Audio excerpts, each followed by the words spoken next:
This Valentine's drink is called Love Potion.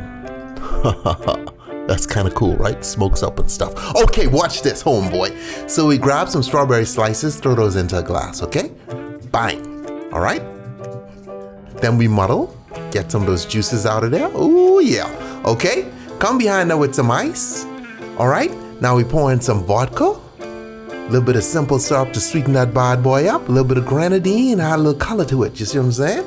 All right, and then we give that a little shake, shake, shake, shake, shake, shake, shake. Now to make our heart. Okay, we cut a little strawberry slice, and then we cut a little V at the top to turn it into a heart. You see what we did there? Put a little dry ice in the bottom there, and then we pour in that, look at it smoking. Love potion, okay? Remember to be careful with dry ice. Do not ingest it, okay? Stay tipsy.